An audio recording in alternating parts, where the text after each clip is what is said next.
Hey, Dan Cucimillo here with NorCal Sports Network with a video on the Toronto Blue Jays and the Seattle Mariners.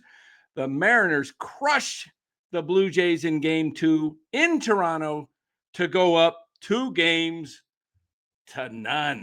Oh, Canada, our home and native land. True patriot love and all of us command. With glowing hearts we see thee rise, the true north strong and free from Canada and wide. Oh, Canada, we stand on guard for thee. Wow, Canada is down 2-0 to Seattle. And this video is sponsored by Chapman Law Group. Chapman Law Group, located in Marin, licensed in all of California. Make sure you give Chapman Law Group a call for all your legal needs, especially if you've got yourself a personal injury situation. You can reach Chapman Law Group at 415-613-9483. Let them know NorCal Sports Network sent you.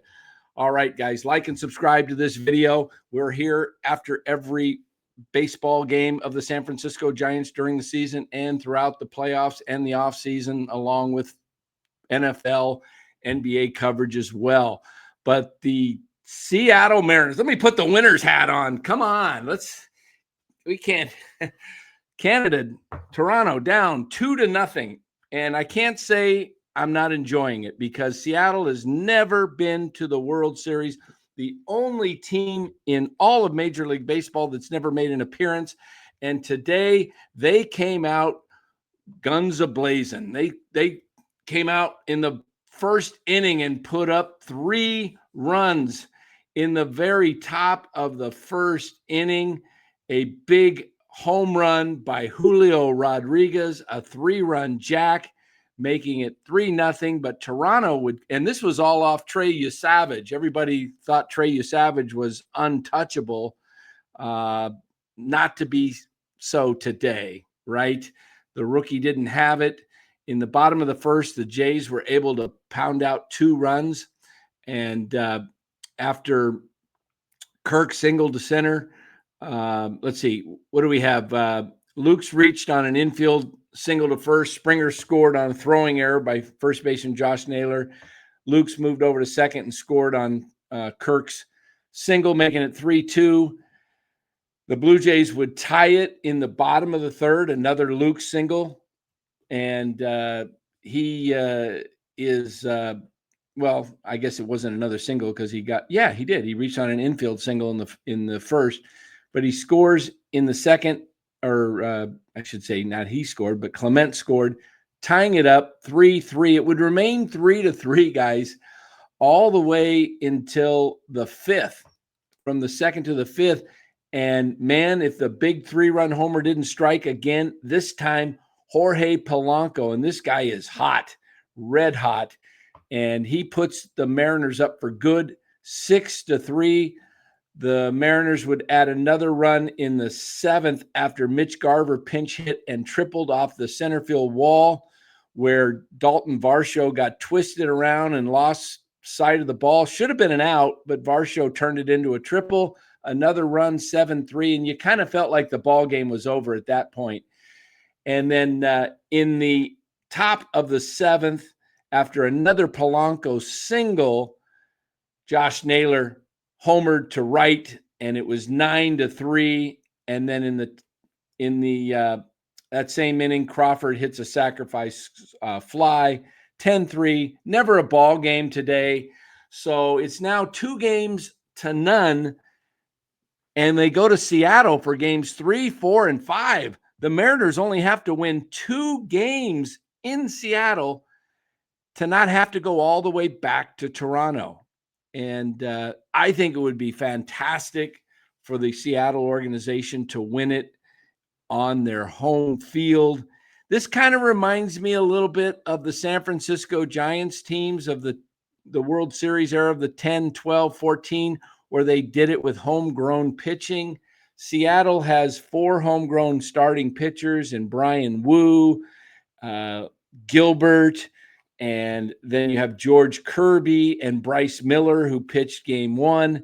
And then they've added Luis Castillo. So I think the best two teams pitching wise in this remaining four is the Mariners and the Dodgers. I'm hoping for a Mariners Milwaukee World Series. I think that would be fabulous.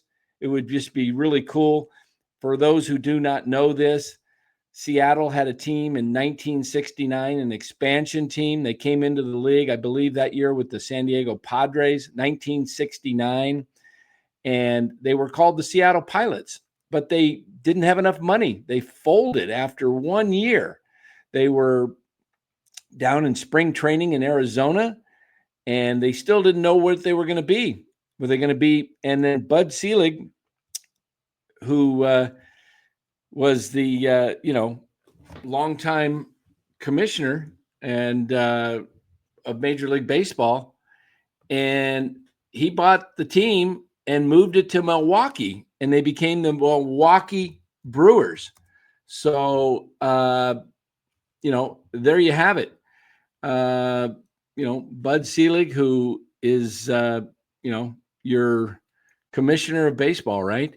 And he was, right, until 2015. But at the time, Bud Selig was just a car salesman, owned a bunch of dealerships in the Milwaukee area, moved the Seattle Pilots to Milwaukee, and they became the Milwaukee Brewers. I think it would be a cool World Series to see the Seattle Mariners and the Milwaukee Brewers, two teams that have never won a World Series. Now, Milwaukee was in it in 1982, lost to the St. Louis Cardinals in 7 games, but they've never won a World Series, and Seattle's never been in a World Series. So that would be awesome to go from the kings of baseball last year, the LA Dodgers and New York Yankees, the Goliaths, to two smaller markets, Seattle and Milwaukee. We'll see how it goes, but right now you got a 2-0 advantage, Seattle over Toronto, and they move to Seattle on Wednesday. They will be playing that game on Wednesday night back in Seattle, and the Mariners only need 2. They got 3 games at home, so we'll see how it turns out. Hey, guys, thanks for watching this video. Comment on the video below. Any comments that you make, we try to respond to those. Tell us what you think of this game. Does Seattle get it done? Does Toronto bounce back? They've got the bats. They can bounce back. They can get into they can get hot at any time, but it's tough to hit in Seattle, tough to score runs in that pitcher's park. So will the Mariners pitching continue to neutralize the Toronto bats? So let us know what you think. Make sure if you're watching this video, give it a like. It really helps the algorithms. Give it a like and subscribe to the channel if you haven't done so already. All right. Thanks for watching NorCal Sports Network. We'll catch you on the next one. Take care, everybody.